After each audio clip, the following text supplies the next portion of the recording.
디모데전서 3장 14절에서 16절까지의 말씀을 봉독하겠습니다. 내가 속히 내게 가기를 바라나 이것을 내게 쓰는 것은 만일 내가 지체하면 너로 하여금 하나님의 집에서 어떻게 행하여야 할지를 알게 하려 함이니 이 집은 살아계신 하나님의 교회요 진리의 기둥과 터니라. 그도다 경건의 비밀이여 그렇지 않다 하는 이 없도다. 그는 육신으로 나타난 바 되시고 영으로 의롭다 하심을 받으시고 천사들에게 보이시고 만국에서 전파되시고 세상에서 믿은 바 되시고 영광 가운데에서 올려지셨느니라.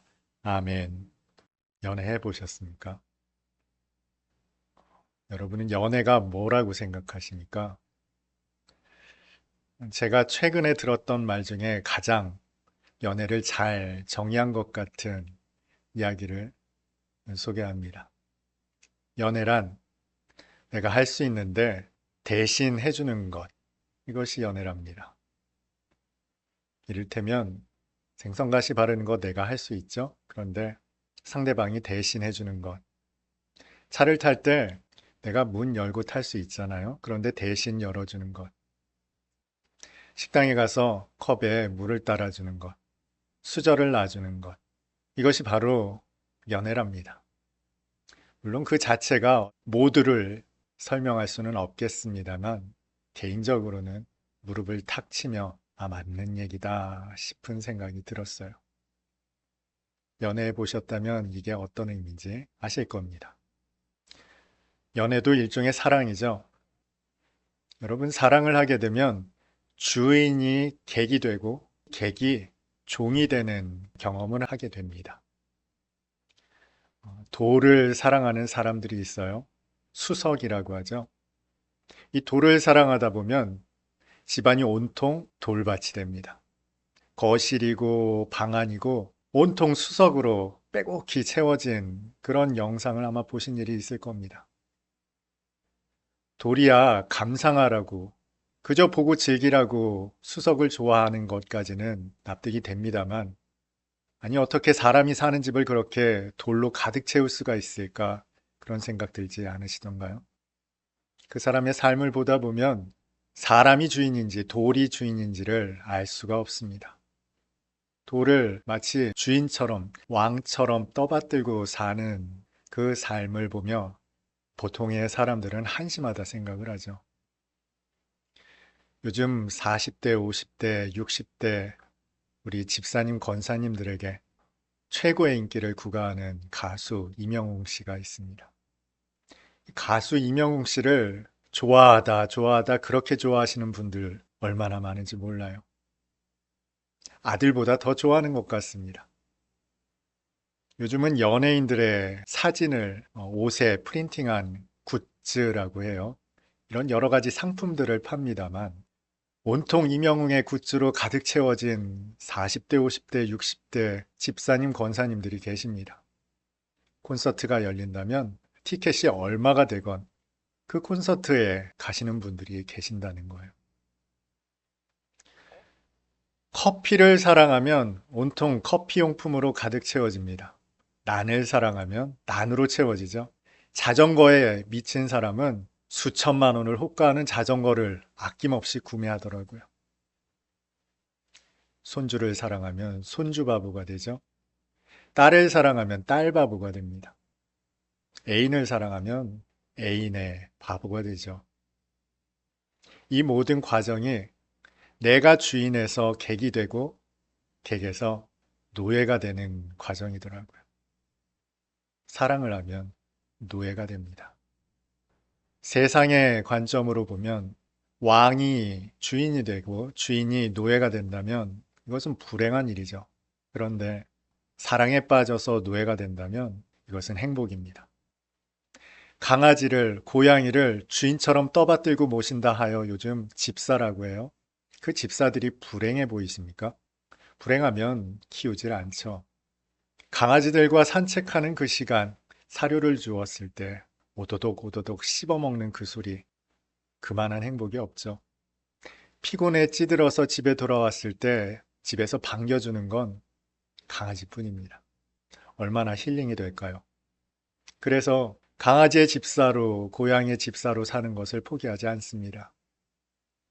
노예의 삶이 불행하다? 어쩌면 그것은 우리의 큰 오해일지 모릅니다. 사랑에 빠지면 또 한 가지 특징이 나타납니다. 무언가가 혹은 누군가가 되고 싶은 열망이 생겨요. 여러분이 사랑했던 혹은 사랑하는 남자친구, 여자친구가 노래 잘하는 사람을 좋아한다고 생각해 보세요.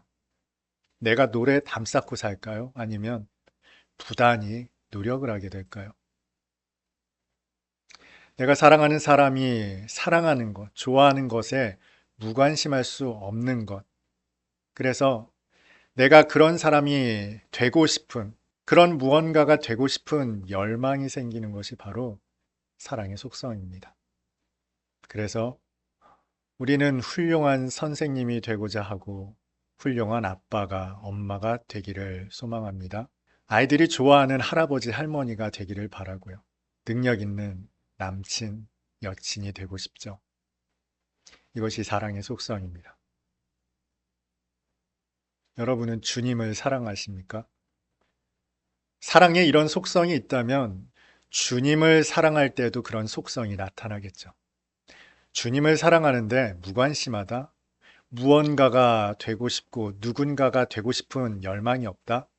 그건 내 속에 주님을 사랑하는 마음이 없는 겁니다. 주님을 사랑할 때 그 주님을 향해 무언가가 되고 싶고 누군가가 되고 싶은 열망, 바람, 소원, 이것을 일컬어 경건이라고 합니다. 여러분, 경건하면 무엇이 떠오르시나요? 가장 먼저 기도가 떠오르지 않으세요? 큐티가 떠오를지도 모르겠습니다. 우리가 일반적으로 말하는 경건 생활이죠. 혹은 중세시대 수도원이 떠오를지도 모르겠습니다. 오늘 본문에 이 경건이 나타나 있습니다. 크도다 경건의 비밀이여 하면서 경건을 이야기하고 있어요. 분명 바울은 크도다 경건의 비밀이여 라고 운을 뗍니다. 그러면 일반적으로 서신이라면 어떤 내용이 나올까요? 바울 목사님이 경건의 방법에 대해서, 경건의 중요성에 대해서 말씀하시나 보다 이렇게 생각할 수 있겠죠. 그런데 오늘 본문은 그렇지가 않더라고요. 어떻게 하면 경건에 이를 수 있는지, 경건이 왜 중요한지 이런 것들에 대한 언급은 전혀 나타나 있지 않더라는 거예요. 게다가 경건이 비밀이랍니다. 여러분, 이 서신은 지금 누구에게 보낸 편지입니까? 디모데에게 보낸 편지 혹은 에베소 교회 성도들이 들으라고 보낸 편지일 수도 있겠죠. 경건에 대한 지식이 없는 사람들이 아니라는 겁니다. 무엇보다 디모데는 바울 곁에서 오래도록 말씀을 배웠던 그 당사자 아닙니까? 이 경건에 대해서 모를 리가 없는데도 불구하고 바울은 마치 비밀인 것인 양 이야기하고 있다는 거예요. 도대체 바울은 지금 이 내용을 통해서 무슨 이야기를 하려는 것일까요? 오늘 16절, 크도다 경건의 비밀이여 그 다음에 이어지는 내용은 전혀 뚱딴지 같은 이야기가 전혀 상관없는 내용이 기록되어 있어요. 그것은 우리 주 예수 그리스도에 관한 내용입니다. 16절입니다. 크도다 경건의 비밀이여 그렇지 않다 하느니 없도다. 그는 육신으로 나타난 바 되시고 영으로 의롭다 하심을 받으시고 천사들에게 보이시고 만국에서 전파되시고 세상에서 믿은 바 되시고 영광 가운데에서 올려지셨느니라. 바울은 16절에서 그는 이라고 기록하고 있어요. 그런데 하나님이라고 기록되어 있는 사본도 있어요. 예수 그리스도를 하나님으로 고백하는 내용이죠. 그는, 하나님은 이러이러한 분이시다라고 하면서 6가지로 소개를 합니다. 여기 나타나 있는 내용 중에 우리가 모르는 내용이 있을까요? 새삼스러울 것이 없을 겁니다. 모두 아는 내용이에요. 그런데 왜 이 내용을 기록했을까요? 그런데 바울은 오늘 본문 내용을 대단히 독특하게 기록하고 있습니다. 본문을 주의 깊게 살펴보면 아주 이색적인 특징을 한 가지 발견할 수 있습니다. 찾아내기가 쉽지 않으실 겁니다.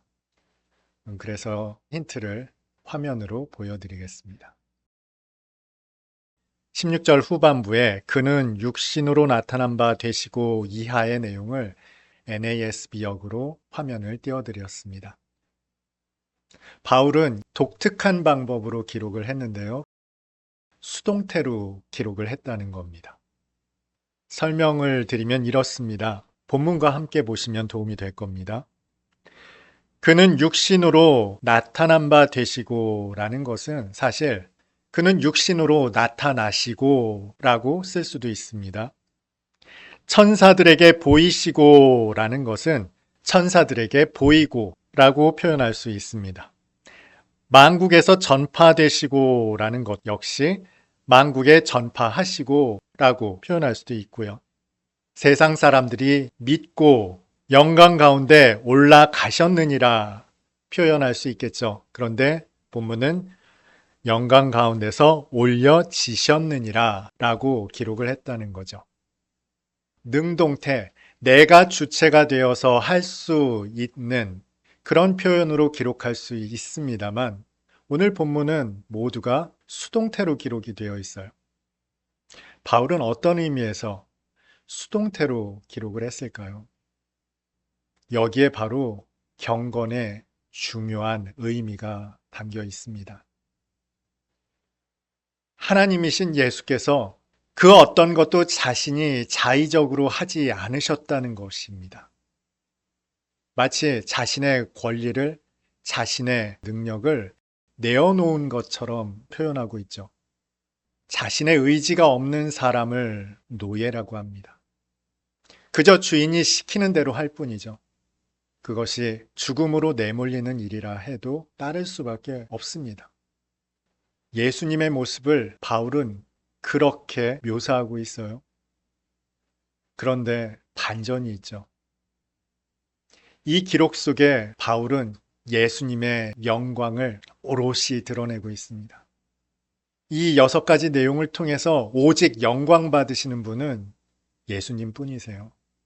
수동적으로 기록이 되어 있단 말이에요. 그런데도 불구하고 이 기록이 오롯이 예수님의 영광을 극대화해서 나타내고 있다는 거예요. 경건의 본질이 주님을 향한 열망, 하나님을 향한 열망이라고 말씀드렸죠. 그런데 여러분이 가장 경건할 때 이것을 경험하셨을 겁니다. 내가 없고 주님만 계시는 것. 나는 사라지고 오직 주의 영광만 가득한 이것이 바로 우리가 경건할 때 누리게 되는 은혜죠. 경건의 본질은 주님이 영광 받으시는 거예요. 주님만 영광을 받으시는 거예요. 내가 비워지고 내가 없고 내가 소멸되고 오직 주님만 계시는 것. 여러분, 경건은 내가 자꾸 무언가를 하려는 데 목적을 두는 것이 아닙니다. 주님의 영광이 충만할 때 나는 없고 주님만 계십니다. 그래서 우리가 찬송을 부를 때 찬송가 288장에서 그 경건의 상태를 가장 잘 묘사한 구절이 있습니다. 주 안의 기쁨 누림으로 마음의 풍랑이 잔잔하니 세상과 나는 간 곳 없고 구속한 주만 보이도다. 오직 구속하신 주님만 보이는 이때 성도는 가장 행복을 느낍니다. 가장 큰 기쁨과 감사와 감격을 느낍니다. 내가 없는 그때 오롯이 주님만 온 땅 가득하게, 온 우주에 가득하게 계시는 그때 우리는 하나님의 영광 앞에 이르게 되죠. 그런데 바울은 오늘 본문에서 이 경건을 비밀이라고 말합니다. 도대체 경건이 왜 비밀일까요? 에베소 교회 성도들이 모르기 때문일까요? 디모데가 모르기 때문일까요? 여러분 혹시 아침에 일어날 때 콧노래를 흥얼거리신 적 있습니까? 콧노래를 흥얼거리는 모습을 보면 사실 궁금합니다. 보통 우리는 콧노래를 흥얼거릴 때 뭔가 좋은 일이 있나 보다 싶죠. 그래서 무슨 좋은 일이 있나 생각이 들거든요. 그런데 정작 그 당사자가 콧노래를 흥얼거리는 이유를 설명할 수 없는 경우가 있어요. 이를테면 주님에 대한 기쁨이 너무 클 때, 감사할 때, 감격스러울 때, 주님이 너무 기뻐서 콧노래를 흥얼거립니다. 찬송을 흥얼댑니다. 라고 설명할 방법이 없어요. 왜냐하면 듣는 사람이 그 이야기를 알아듣지 못하기 때문입니다. 여러분이 로또라도 당첨이 돼서 너무 좋은 일이 생기면 콧노래가 절로 나오겠죠. 뭐가 그렇게 좋으세요? 로또 당첨됐습니다. 라고 하면 사람들은 바로 이해를 하겠죠. 그런데 예수 그리스도로 말미암는 기쁨과 감격이 있어요? 사람들이 묻습니다. 뭐 좋은 일이 있어요? 이것을 설명할 방법이 없어요. 한다 해도 세상이 공감하지 못합니다. 알아듣질 못해요. 바울은 이것을 두고 경건의 비밀이라고 표현하고 있는 겁니다. 여러분, 우리의 경건이 비밀과도 같습니다. 집에 돌을 잔뜩 쌓아놓고도 그 사람은 행복하단 말이에요. 자전거가 3대, 4대, 5대가 되어도 그 사람은 행복하단 말이에요. 딸바보가 돼서 딸 앞에서 재롱을 부리면서도 그 사람은 행복합니다. 손주가 투정 부리고 할아버지 못 살게 굴어도 그것이 행복입니다. 주님으로 말미암는 행복과 기쁨을 가진 사람은 그래서 경건의 비밀을 가진 사람입니다. 심지어 이것을 알아듣는 사람들이 그렇지 않다 하는 사람들이 한 사람도 없다는 거예요. 이것이 그리스도인이 가지고 있는 경건의 비밀입니다. 주님을 진정으로 사랑하는 사람들이 가진 그들만이 누릴 수 있는 행복이라는 거예요. 여러분, 이 행복 속에 살고 계십니까? 경건을 향한 열망이 있으세요? 습관과 열망은 전혀 다릅니다. 몸이 아무리 피곤해도 여자친구가 새벽에 보자고 하면 새벽에 달려나갑니다. 한밤중이라도 아프다고 하면 약사 들고 찾아가는 것이 그 사랑하는 마음입니다. 엄동설안에 산에 올라가서 왜 기도하셨습니까? 주님 사랑이 그렇게 무섭습니다. 왜 한번 보지 못한 사람들, 알지도 못하는 사람들에게 그 예수를 전하고 계십니까? 경건이 이렇게 무섭습니다. 그러나 정작 그 당사자는 경건으로 말미암아 행복합니다. 저는 여러분이 경건을 열망하는 성도가 되었으면 좋겠습니다. 사실 이것은 우리의 노력으로 이루어지는 게 아니에요. 새벽 기도 해야지 먼저 출발이 잘못된 겁니다. 새벽 기도가 하고 싶은 마음이 정상입니다. 그런 일이 있더라고요. 군대에서 몸이 그렇게 힘든데 새벽 기도가 가고 싶더라고요. 오히려 가지 못하는 상황이 안타깝더라고요. 저는 여러분 모두에게 경건을 향한 열망이 있기를 바랍니다. 주님을 너무 사랑해서 세상과 나는 온데간데 없고 구속하신 그 주님만이 나에게 온통 가득한 그런 주님으로 충만한 저와 여러분이 다 될 수 있었으면 좋겠습니다.